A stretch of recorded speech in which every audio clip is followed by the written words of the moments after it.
Good morning, good afternoon, good evening. You're listening to the Thai Expat Daily Show. I'm your host Kieran Mack and thanks for tuning in. Don't forget to like this video if you're watching us on YouTube and please do subscribe. We're also available on Apple Podcasts, Spotify, Amazon Music and a host of other podcast players. Now that that's all done, let's jump into today's show.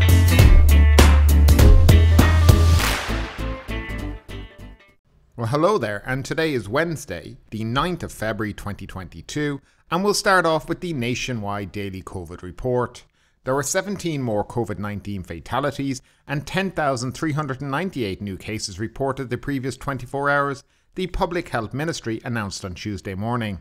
This compared with 12 COVID-related fatalities and 10,470 new cases reported on Monday morning. The 17 new fatalities were between the ages of 25 and 99 years. Now, as we said, 10,398 confirmed cases, 3,899 probable cases by ATK, so we're looking at approximately 14,500 cases and 17 deaths. There are 202 cases were from abroad. Out of the 94,243 patients, 43,218 are in hospital.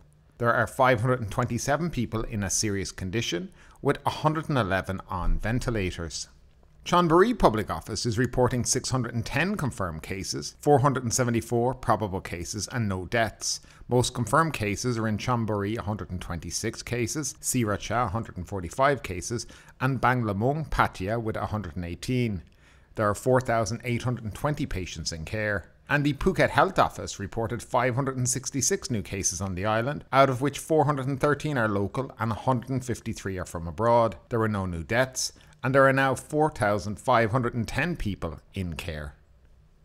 And moving along to the first story of the day in regards to the truckers' rally and their demand for lower diesel prices and the ousting of the Thailand energy minister. Hundreds of truck drivers associated with the Land Transport Federation of Thailand flexed their muscles in a show of truck power today in an attempt to put pressure on the government to cap the pump price of diesel, currently at about 30 baht per litre, to 25 baht. The truckers were joined by numerous taxi drivers who are demanding that the government lower the price of NGV and extends the serviceable period of their vehicles from 9 to 12 years. The protesting truck drivers converged in the morning in Nakhon Pathom province on the Bang Natrat highway and at Bang Pa In checkpoint before heading to the Energy Ministry. To prevent the trucks from reaching the ministry, the Metropolitan Police closed off the parallel road in front of the ministry. Many police have been deployed at the scene to maintain peace and order.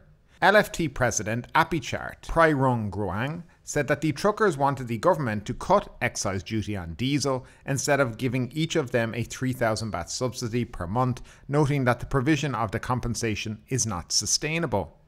After a long time of having their demands and grievances ignored by the government, he said that the protest today was intended to demand the ousting of the energy minister. He warned that if the minister fails to give them a response addressing the hardships of the people caused by rising oil prices, the truckers would return in the next 7 days and they will be accompanied by more than just trucks and taxi drivers. He also warned that the Federation would increase transport charges by between 15 to 20% if there is no response from the government within a week. He claimed that the Federation had already proposed how the Energy Ministry could help ease the costs of truck operators, but to no avail. Director General of the Land Transportation Department said taxi drivers want the ministry to consider cutting the retail price of natural gas for vehicles, to extend the service period of taxis from 9 to 12 years and to allow them to put advertising on their vehicles so they can earn extra money. And moving along to poor air quality in 53 areas of Bangkok, surrounding provinces, Lat Phrao the worst.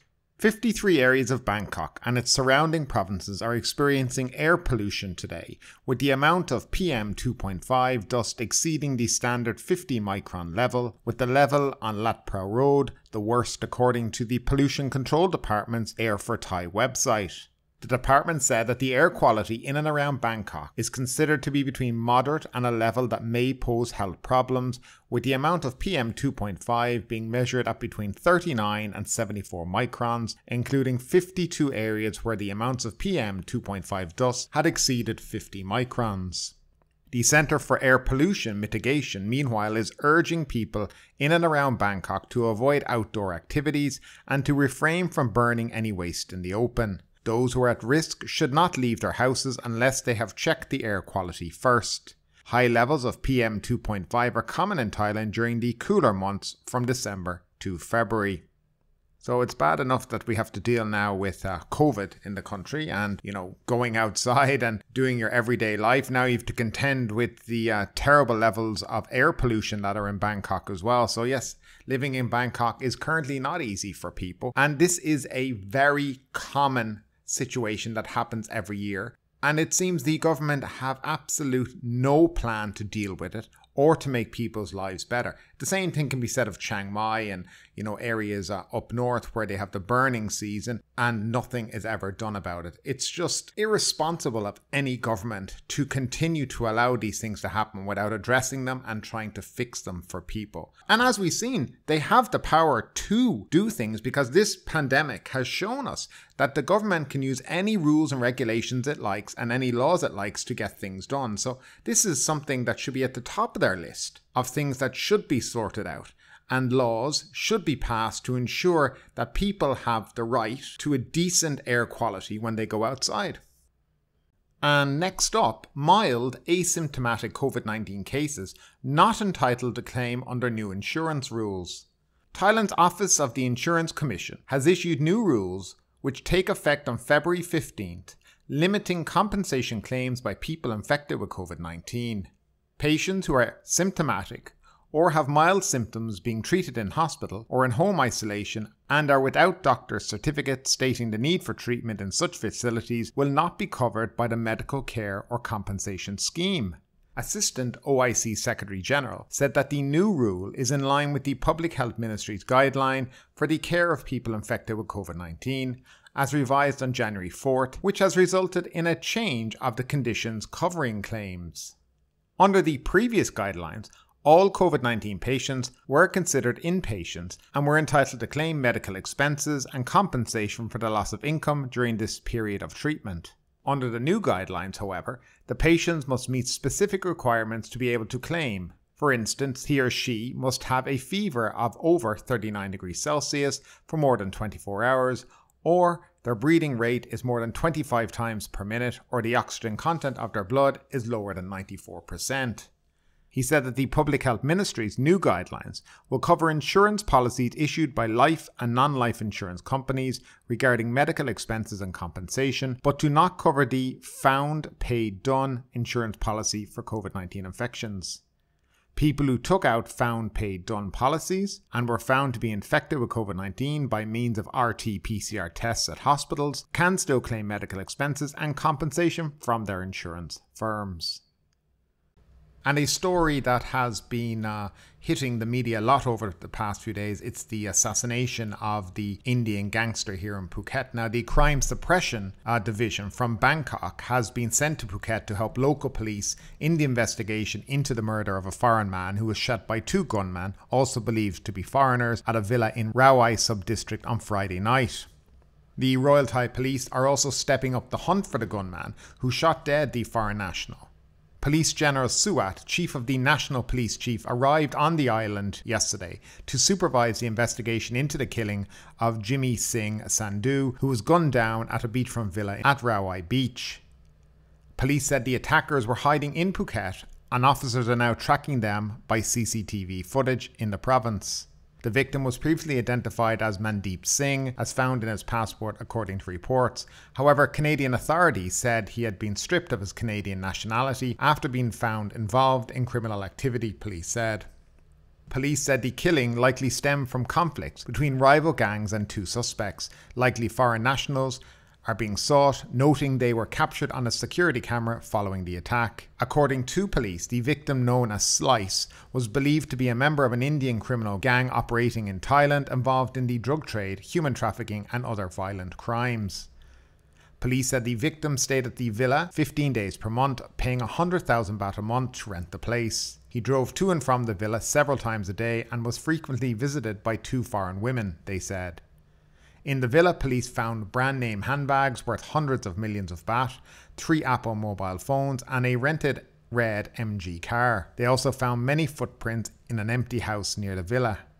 Police Colonel Kritsana, a deputy police spokesman, yesterday said that officers were working closely with Canadian authorities on the investigation. He said the initial probe showed that the gunman used two types of guns, a 9mm and a 38mm pistols. The attackers were likely to be foreign nationals, he noted. He said the victim entered Thailand on January 27th via a private plane and noted that police have not ruled out any motives behind the killing.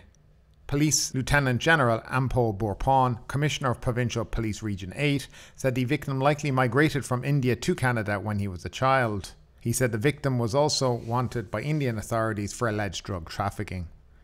So the plot thickens in this whole story. It seems to be a case now that obviously he was assassinated by two foreigners here on the island, which would probably make sense. It does make you wonder the level of information that Phuket immigration get in relation to people coming into the island and kind of knowing what exactly is going on. This particular guy who was killed seems to have a long criminal history, so you'd wonder how on earth he was able to get into Thailand.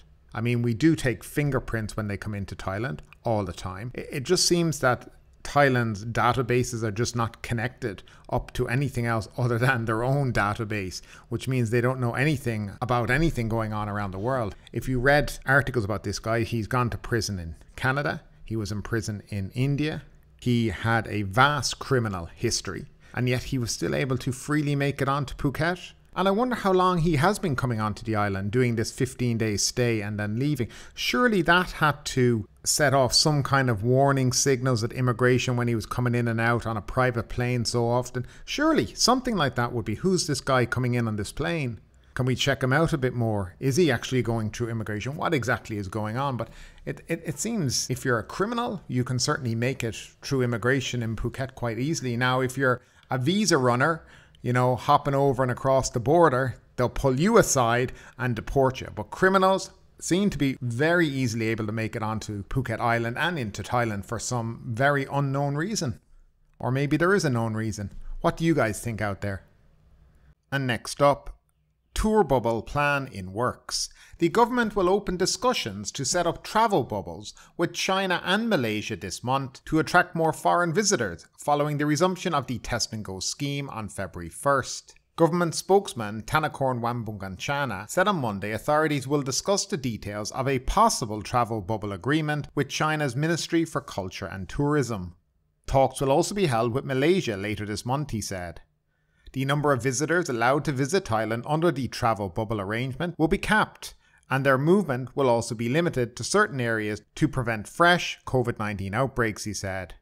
Under the new travel bubble arrangement, tourists won't have to quarantine upon arrival, but their entry will be subject to special protocols, which regulate the kind of visa they can use to come in, where they can stay, and which flights to take. The Prime Minister is confident that Thailand will remain one of the world's top tourist destinations despite the pandemic, and the government will support efforts to revitalise tourism with an emphasis on public health and safety, he said. The Association of Thai Travel Agents had previously said that international arrivals may exceed 5 million this year if the government launches travel bubbles with Asian countries, as the Test and Go scheme alone won't be enough to attract tourists who still have to quarantine upon returning. He said that the Ministry of Tourism and Sports predicted that the number of visitors under the scheme will rise to 60,000 between this month and next month, which is the country's peak tourism period.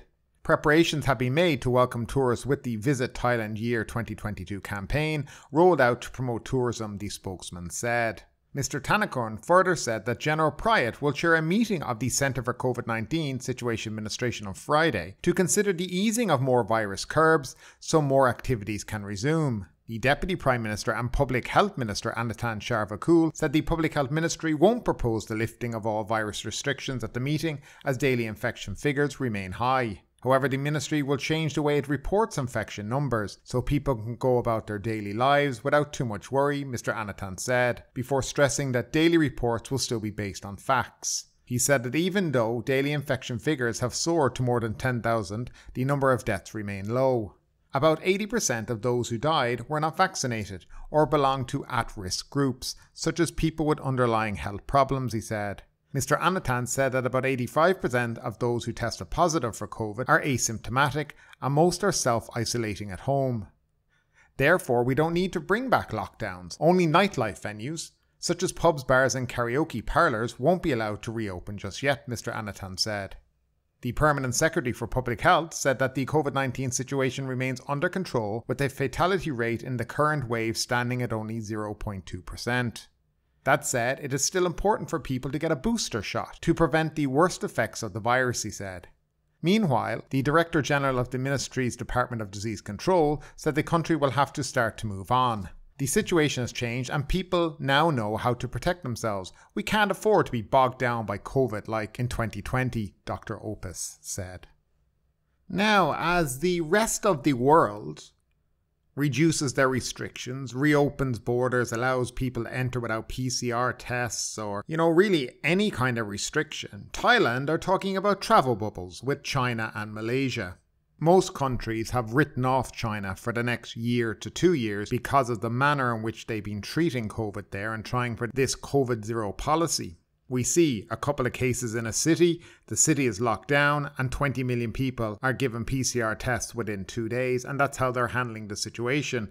Borders have been closed, it's very difficult to get into China and it's very difficult to get out of China. But somehow the Thai government believe that China are going to let their citizens freely come to this country, which has a lot of COVID, certainly a lot more than the numbers are reported, and the Chinese of course will know that. And they're certainly not going to allow their citizens to travel to Thailand and freely travel back without doing any form of quarantine. Thailand has this test and go program, and clearly by the way they're talking, they know it's not good enough to attract the amount of tourists they need. So it makes you wonder why they're not looking at reducing the restrictions. As I said, most countries have given up on China. China don't even have a travel bubble with Hong Kong. And the Thai government think for some reason that China are going to have a travel bubble with them, but they won't have one with their own island province beside it. Not going to happen. Again, Malaysia are also going to be reducing restrictions, so they have no need for a travel bubble. The easiest way to spur tourism in this country, because they clearly think it's something that they need to do, and as we have spoken about so many times, is just start dropping all the requirements that you have in place in relation to this test and go program. Australia's opening up. Philippines have opened up. Cambodia are opening up. Europe's all opening up. America's opening up. Mexico, they're all opening. And Thailand is still talking about travel bubbles. Sometimes I feel like we're in a Groundhog Day here in Thailand, where every day is the same in relation to what they're talking about. Again, today they're discussing we have to learn to live with COVID. I remember hearing that a year ago. And since then, they've done nothing but the opposite of living with COVID. It's called living with fear of COVID. That's what they have been doing. And we're back at that all again. I was recently watching the Ireland versus Wales rugby game on television, and it was so refreshing to see a stadium full to capacity of people enjoying themselves without a single mask on and not a care in the world. Only care they had was whether or not their team would win the game or not. And Thailand is nowhere near that kind of freedom right now. And I do fear that if they continue this talk, this slow motion, you hear the health minister discussing that, well, we're not going to take all the restrictions away. At karaoke bars and clubs and bars are still not going to be allowed open. I hate to tell you, minister, every bar and club in Phuket is open. And Pattaya too. Bangkok. They're all open. COVID is still around. And it's okay. People are earning a living. Not great because there's a lack of tourists because of your test and go program that you brought in that's deterring tourists, but it does happen. So bars and clubs are not worried about you. If you go to all these small provinces, karaoke bars are open. 100%. So he really is not on top of what he's talking about. And it's unfortunate. Thailand need to start speeding along to a point that Europe is at, where restrictions have been removed. People are being told you can get on with your life. People can freely come in and out of the country as they want. And they're the things that will make Thailand speed up their recovery, both financially in terms of the economy and for the people themselves to get that uplift that they need. But as always, guys, I'd love your opinion in all of this. Do you think these ideas of travel bubbles are just nonsense? Do you think they're good ideas? Do you think it's time all restrictions are lifted? I'd love to know your opinion, as always, guys, down below in that comment section. And touching on something we mentioned in the previous story, after 2 years of closed borders, Australia welcomes the world back. Australia said on Monday it will reopen its borders to vaccinated travellers this month, ending 2 years of misery for the tourism sector, reviving migration and injecting billions of dollars into the world number 13 economy. The move effectively calls time on the last main component of Australia's response to the COVID-19 pandemic, which it has attributed to relatively low death and infection rates. The other core strategy, stop-start lockdowns, was shelved for good in December. The country has taken steps in recent months to relax border controls, like allowing in skilled migrants and quarantine-free travel arrangements, that is, travel bubbles, with select countries like New Zealand. But the reopening, which takes effect on February 21, represents the first time since March 2020 that people can travel to Australia from anywhere in the world as long as they are fully vaccinated. If you're double vaccinated, we look forward to welcoming you back to Australia, Prime Minister Scott Morrison said at a media briefing in Canberra. The tourism industry, which has relied on the domestic market that has itself been heavily impacted by the movement restrictions, welcomed the decision, which comes 3 months before Morrison is due to face an election. Over the 2 years since the borders have been closed, the industry has been on its knees, said Australian Tourism Export Council Managing Director Peter Shelley by phone. Now we can turn on our collective efforts towards rebuilding an industry that is in despair, he added. Tourism and Transport Forum CEO Margie Osmond said the industry was thrilled by the reopening but could need coordination to ensure Australia was competitive as a destination. It's not as simple as just turning on the tap and we see numbers of international tourists back where they were pre-COVID, she said. International and domestic tourism losses since the start of the pandemic totaled $101.7 Australian dollars, according to government body Tourism Research Australia.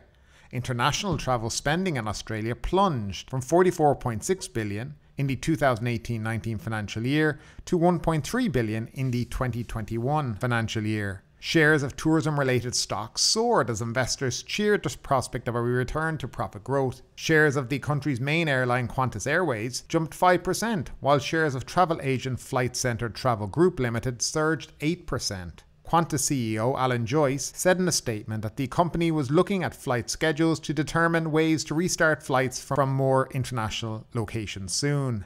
As elsewhere in the world, Australian COVID cases have soared in recent weeks due to the Omicron variant, which medical experts say may be more transmissible but less virulent than previous strains. But more than 9 in 10 Australians aged over 16 fully vaccinated, new cases and hospitalisations appear to have slowed, the authority said. And finally, the Phuket News Daily Report. Cat 2 municipality offices temporarily closed for COVID clean. The municipality offices in Cat 2 will be temporarily closed for 2 days from today until Thursday in order for thorough cleaning to be conducted in line with COVID-19 health and safety measures. Firefighters remain on watch in Nai Harn. Rawai municipality firefighters are maintaining a close watch on the area at Lem Krating that caught ablaze on Saturday to ensure no further outbreaks of wildfires on the steep slopes. And finally, Phuket's Nita crowned Miss Thailand. Manita Nita Duangkam, farmer, 25, who was born and raised in Phuket, has been crowned Miss Thailand 2022. But ultimately, with this story or anything else that stood out to you today, I'd love to know your thoughts in the comments down below. Because yes, this is a news show, but it's also a conversation. Now keep that conversation going, make sure you like this video, subscribe to the channel, share the video, and do all the good stuff that does help that YouTube algorithm. But ultimately, my name is Kieran Mack, you've been listening to the Thai Expat Daily Show, and we will see you next time.